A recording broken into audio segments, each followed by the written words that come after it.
A rectangle was altered by increasing its length by 10% and decreasing its width by p%. If these alterations decrease the area of the rectangle by 12%, what is the value of p? For this type of question, as we've seen with many others, there's definitely a concept that we need to pay attention to. And it looks like this question has something to do with percents. Not only that, there's something to do with the area of a rectangle. So just as a reminder, the area of a rectangle is length times width.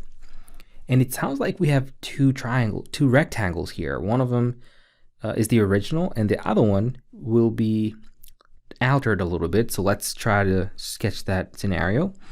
Let's draw the first one. Let's say this is the original one right here. And let's just say that this is the width, this is the length. Therefore, we know the area of this is really just length times width.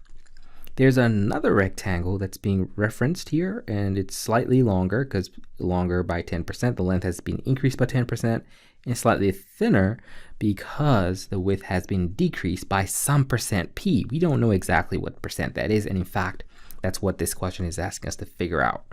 So focusing on the new one, let's talk about some percents a little bit.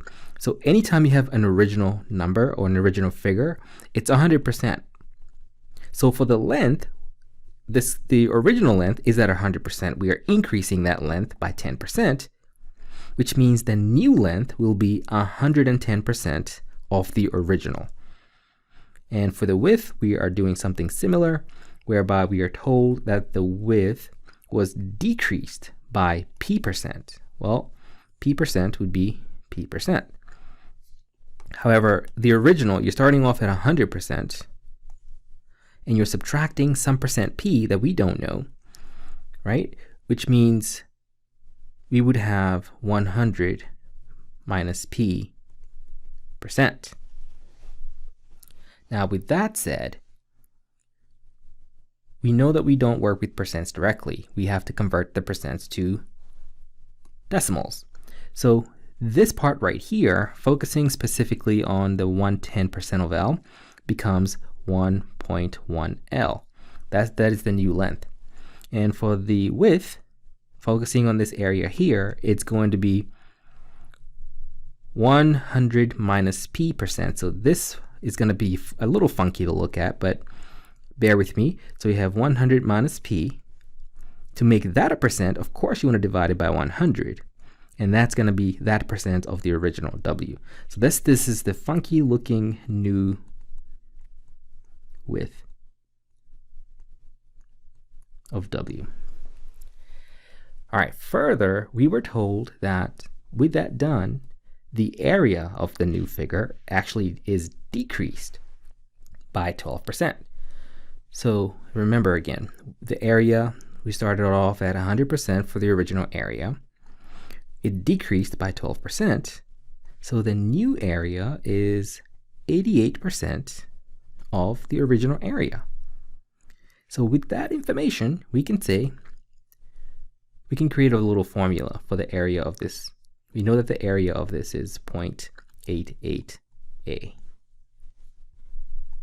Now, because we know that to find the area of the rectangle, we have to do length times width. Here's what we would have to do. For this, we're focusing on this new one now. Its length is 1.1 L. Its width is this funky looking thing right here. So it's 1.1 L times the width, which is 100 minus p over 100 of the original width. Thankfully, we know that that area ended up being 88% of the original. And we got those from this region. Everything came from this region. Now, the rest is just straight up algebra. Thankfully, on the left side, I see something that we can make use of. So you notice here we have L being multiplied to W. And using the commutative property of multiplying, it really wouldn't matter. If you have 2 times 3 times maybe 4, that answer would be 24. And it doesn't matter what order you do these in. So if you did 4 times 2 times 3, you would still get 24. So for that reason, this L times W, we can just do those first. And thankfully, we know that L times W is really just A, right? So we can rewrite this as 1.1 times 100 minus P over 100. And the L times W simply became an A, and that still equals 0.88 A. And now using our skills, we have learned that if you have a variable on the left and the same exact variable on the right, those two variables automatically cancel out. So this A cancels out that A. So we are now left with 1.1 times 100 minus P, all of this over 100, equals 0.88. Since we want to solve for P, that's what this question calls for. Still, we can keep going with some algebra. We can divide both sides by 1.1, as shown. Of course, the 1.1s cancel on the left, and we now have 100 minus P over 100 equals 0.8. And since we want to solve for P, we need to eliminate this denominator of 100. And to do that, you're going to have to multiply both sides by 100 times 100 there. And if you do it on the left, you have to do that same thing on the right side. So thankfully, these 100s are going to cancel out. And we are now left with 100 minus P equals 80. So let's just move this slightly up here where we have some more space to work on. Change the color for contrast for you. So we have 100 minus P equals 80. Since we want to solve for P, let's go ahead and subtract 100 from both sides. And those cancel, so we have negative P equals negative 20.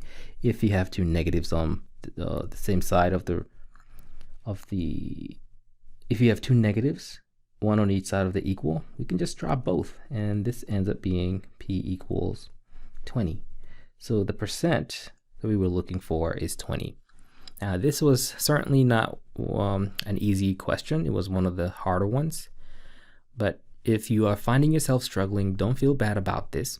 You certainly want to come back and watch this video as many times as you need. Pause, and you try to make sense of it. So that would make C the answer to this question.